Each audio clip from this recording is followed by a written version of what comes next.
ไปพี่น้องแต่เฮาเองเฮายังเคยเป็นนะ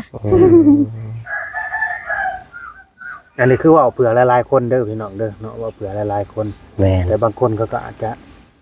มั่นใจในตัวเองแล้วก็เสือใจเจ้าของก็มีมันก็บ่เสมอไปนะคนเฮามันก็มีทั้งดีและบ่ดีแหละอยู่นํกันมีทั้งด้านลบและด้านบวกเนาะคันสิไปดีเบิดอีหลีมันก็โหเพราะว่าคันคนผู้น่ะคันสิดีเบิดอีหลีนี่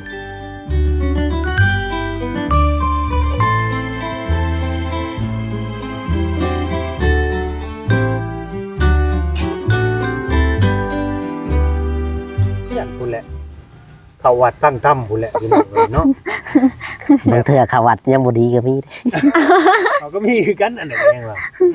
แบบตัดทางโลกเลยนะคนดีบ่โลภมากบ่โลภพาเนาะ แม่นยัง แต่หาตังค์มานั่ง หาตังค์อยู่ไส หาเก้าอี้มานั่งมีแกนปัดเบิ่นแหละพี่น้องเอ้ยก็คือตอนนี้เจ้าเล่นยังแน่คือว่าโทรศัพท์กับเพื่อนไปตายแต่ ตอนนี้นะลินไลน์กับเฟซ แต่ว่า ไลน์หาตั้งใหม่ โดยแต่ว่าเฟซเจ้าที่ข่อยมีหรือว่าไลน์เจ้าที่ข่อยมีนี่บ่ได้ใช้แล้ว แม่น เด้พี่น้องเอ้ย บ่ได้เบิดเลยที่ติดต่อเจ้า เป็นตั้งใหม่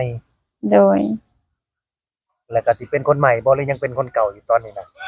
คือสิใหม่เบิดแหละ ใหม่เบิดเนาะ เพราะว่าตอนแรกเอาอยากเอาเบอร์เก่ามาตั้งเขาก็ว่าถ้าว่าเป็นไลน์หั่นนะถ้าเฮาสิเอาเบอร์เก่ามาตั้งซ้ำเขาว่ามันตั้งบ่ได้นอกจากว่าเฮาเอาเบอร์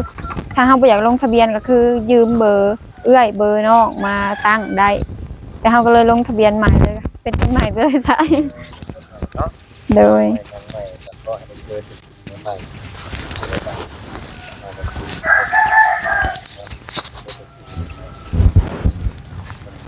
ใจดีใจสปอร์ตเดียวใจเดียวพร้อมที่จะดูแล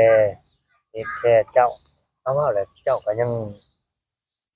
จำกัดอายุเขาอยู่บ่สามารถ จำกัด แบบลักๆเลยกับย่านเข้าเว้าอะไรไปว่ามันเป็นไปได้บ่เฮาอยู่ซำนี้นะ ด้วย เฮาสิไปครบได้หรือบ่60 70ไปแบบนั้น เนาะ คือสีเลข3ขึ้นไปฮอด5 ฮอด50 ประมาณนี้แหละ โดย เอา ก็ยังได้อยู่ถ้าว่าใกล้นั้นก็บ่ได้ก็ว่าบ่ได้บ่แม่นสิว่ายังได้ โดยเอาที่ เอาตามความจริงเลยหั่นนะ มันพอเป็นไปได้เนาะ ประมาณ50ลงมา แม่น53แบบนี้ อ๋อ ที่จริงหาอันนี้บ่ได้ถึงขั้นว่าคือคนอายุหลายเด้ซาวเห็นนะ แม่น มันเป็นแต่บางคน แม่น 30ขึ้นไปฮอด50พี่น้องป้าตัวรับด้วยโอกาสในฐานะเลยบาดนี้สำหรับ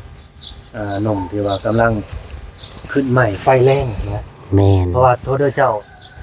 ตอนนี้น่ะจักปีแล้วเจ้าอายุปีนี้นะ26บ่ แม่น 26แล้วก็ให้เป็นรุ่นอ้ายแล้วแต่อายุ30ขึ้นฮอด อืม 50แล้วพี่น้องอันนี้คือเปิดโอกาสให้คุย เจ้าเบื่อบ่อยากอยู่เมืองลาวนี่3โมงจะสิไปบ่อยู่นำแบบถ้าเกิดมีคนที่เขาจริงใจแล้วก็พร้อมที่จะดูแลเจ้านี่ เฮาอยากไป ในเรื่องอนาคตนะ แม่นความหมายนี่ชีวิตว่าเฮาคิดอยู่ว่าอยากไปเบิ่งบ้านเมืองเพิ่น โดย บางเทื่อเฮาคิดแต่ว่าอยากอยู่บ้านเฮาบางเทื่อบัดไปบ้านเมืองเพิ่นบัด แม่น ใครกว่าบ้านเฮาก็มีหั่นน่ะ เจ้าบ่ต้องห่วงเรื่องอนาคตนะเพราะเฮามองบ่ฮู้อยู่แล้ว แม่น บางทีเฮาไปอยู่กับเขา แม่น เฮาสิอยู่ได้จักเดือนจักปีมันได้เลิกได้ลากันก็มีหันนะ แม่น บางทีเฮาก็อยู่ไปนำกันตลอดจนแก่จนเฒ่าก็มี โดย ตัวนี้นะเฮาบ่ต้องไปโฟกัสว่าบ่ต้องไปแบบย่านว่าให้อยู่นำเขาแล้วย่านอยู่บ่ได้อย่างซั่นอย่างซี่แบบเรียกว่าเขาเรียกว่าหาประสบการณ์ชีวิตไปโลด โดย ไปอยู่ไสก็คันเฮาบ่เฮ็ดบ่หามันก็บ่มีคือเก่าหั่นเด้ แม่น อืม เฮาก็เลยคิดว่าบางเทื่อถ้าว่าเฮาสิใช้ชีวิตคู่กันแท้นะมันน่ะก็สิปรับกันได้บางเทื่อคือสมมุติว่าเฮาไปอยู่เมืองเพิ่นเฮากินตามเพิ่นบ่ได้เฮาก็ยังแบบให้เพิ่นพามา สมมุติเพิ่นมาอยู่นำเฮาดนเนาะแบบบ่อยากกินแล้วแบบนี้อยากกินฮอดบ้านเจ้าของอยากเมื่อนะก็พาเพิ่นเมื่อ อืม เพิ่นก็สิกินฮอดบ้านเพิ่นคือเฮากินฮอดบ้านเฮานี่แหละ แต่เพิ่นอยากมาอยู่บ้านเฮาก็ได้เนาะ โดย สมมุติว่าคนที่ว่าอยากมาสร้างมาสานำกันนะครับพี่น้อง อันนี้ว่าถึงสำหรับคนที่ว่าพ่อที่จะแบบ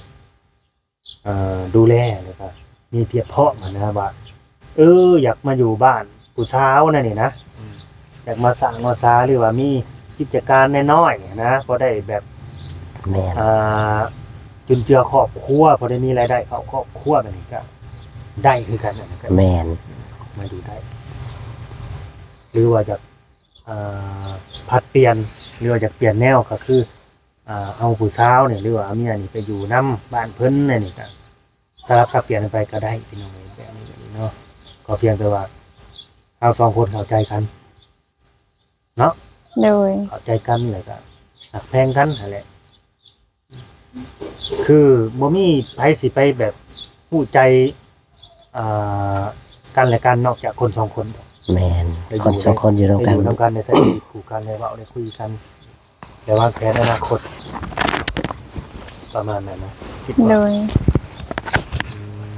ก็ตามนั่นแหละพี่น้องเลยเนาะก็สิบ่อะไรห่างได้มันยาวได้เนาะก็น้อยๆเข้าใจหลายๆเอาก็คือเพิ่นก็ยังเปิดใจคือเก่าแต่ว่าจำกัดอายุเนาะ30-50 ปีเอาที่ว่าสมมาพากวนแล้วก็พอเป็นไปได้นะ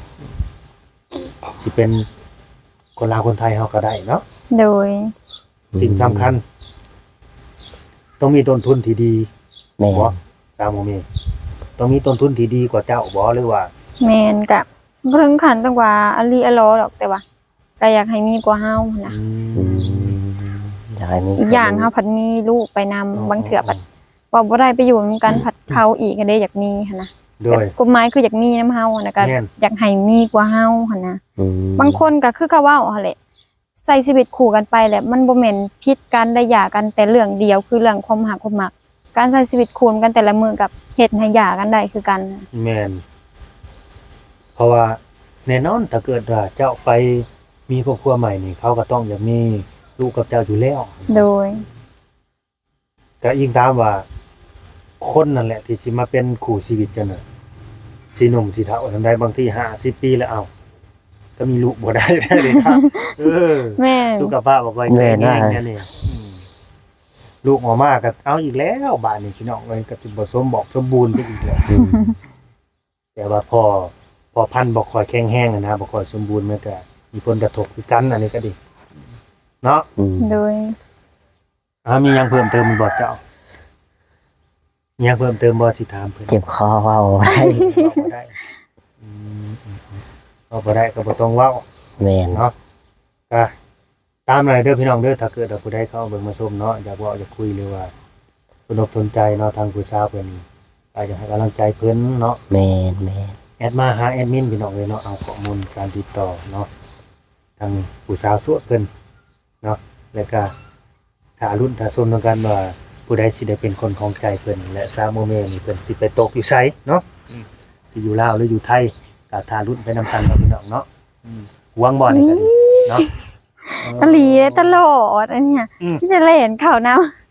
ตัวนี้บ่ ำแม่น โอ้ยเจ้าก็ดี มันหูได้เนี่ย อืม แม่เฮาเพลง แล้วให้มันเขับไปนอนในเฮือนพุ่นเนี่ย โอ้สงสัยแพงเจ้านำเลยกันเนี่ยหวงนำมาจากเออ โอ้ไป เอา โดยตามนั่นแหละเนาะสามโมเมนต์สบายดี โดยสบายดี บ่มีหยังต่อเลยพี่น้องเลยเนาะเปิดแคน ส่วนกันตอนหลานเฮาสิไปนี่แหละว่าอยากไปพร้อมกับกระเจ้า ตอนเฮาสิไปลินค่ะ คอย แล้ว ตา ผัดบ่เป็นตาสำกับผู้บ่าวค่ะ คอยตามหานั่น เพิ่นผัดบ่ให้เฮ็ดว่าอยากให้มาจังว่าพาไปเฮ็ดเพิ่นว่าสินะแล้วบ่อยากให้เฮาไปเฮ็ดยันเฮาเฮ็ดแล้วยันเฮาหลักไปหาผู้อื่นล่ะบ่น่ะ